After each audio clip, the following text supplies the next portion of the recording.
Hi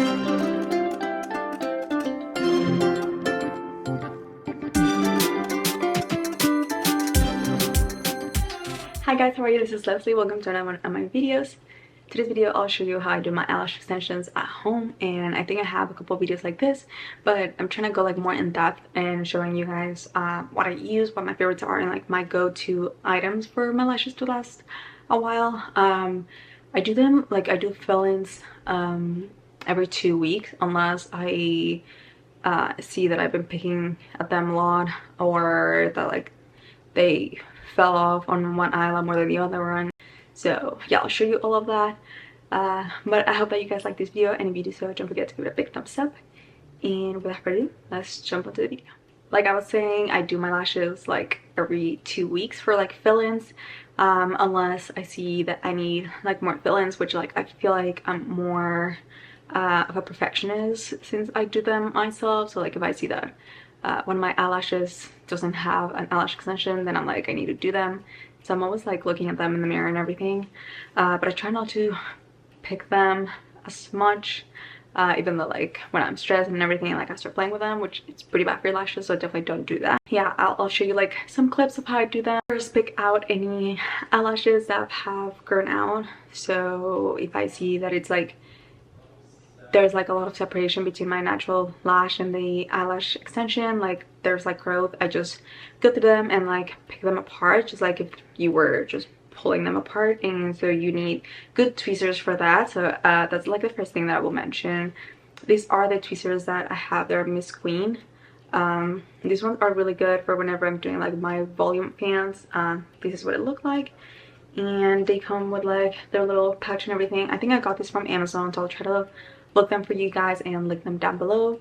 But yeah, they have like really good grip and really good for doing fans, and also whenever I'm picking out any grown out eyelashes. The other ones that I use, they came in like a set of like 5. They were like kind of cheap, especially for like beginners, so I'll list them down below as well. But I feel like they don't have a really good grip, especially if you drop your tools a lot.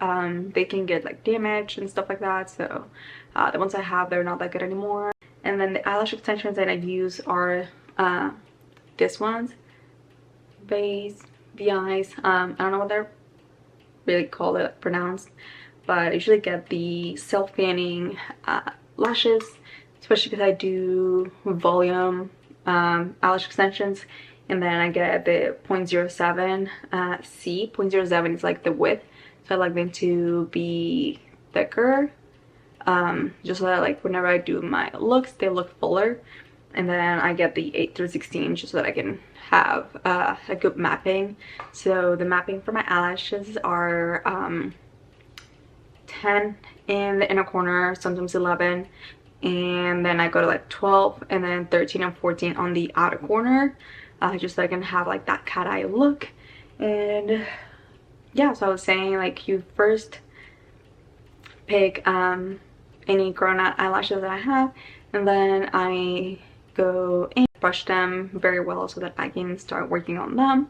And then the glue that I use is this Stacy Lash eyelash extension glue. This is also from Amazon.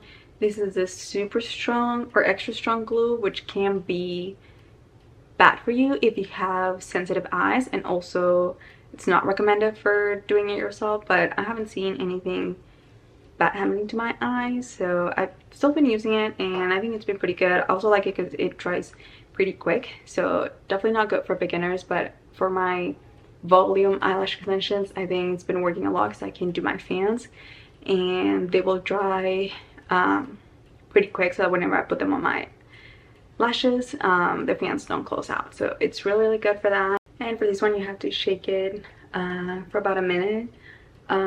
Don't really know the science behind it, but I know that you have to shake it before using it, just so that like it actually works. And yeah, I started applying first on one eye, and then while that application dries, then I go to the other eye, so that my eyelashes don't get stick to each other, and they can grow healthy and don't damage my eyelashes. I think this eye has less lashes than my right eye, so usually I take longer with my right eye, and I don't fill every lash on my right eye, since then it will look a lot fuller than my left eye. So yeah, I always like keep an eye on that, on like which one is looking fuller, and then work on the other one so that they look even. So after a couple of applications, I just brush my eyelashes to see how they're looking, and then work like back and forth.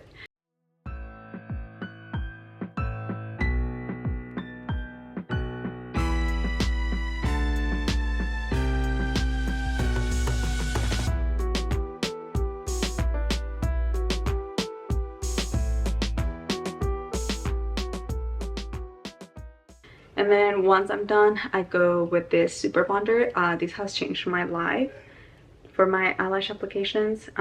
It's also from Amazon. And then I just wet a makeup brush and then apply it on my lashes. That one has helped a lot, so that like I can get my lashes wet if needed. If like I have something to do the next day, then I can just apply that bonder and my lashes will last even longer. So I could go like work out, or if I need to shower the next day, like wash my hair or something, then my lashes will not fall off. So yeah, it's like a really good, helps with like retention and your lashes not sticking to each other.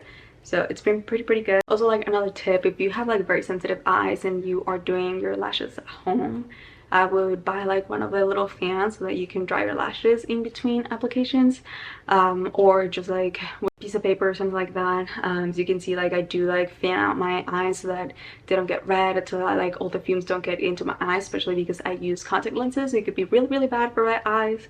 So I just try to make sure like do not get any kind of glue really close to the eye, and make sure that like I fan them out so that the fumes don't get in. But yeah, that's pretty much like my routine of how I do them. But I hope that this is helpful, and if you guys try it at home, please be super careful. These could be very dangerous. Yeah, this is just like my experience, not really like recommending anything specific, but just showing you guys like what I use and everything. So I hope that you guys like this video, and if you do so, don't forget to give it a big thumbs up. And if you're unsubscribed, don't forget to do so by clicking the button down below, and I'll see you guys on the next one. Bye guys.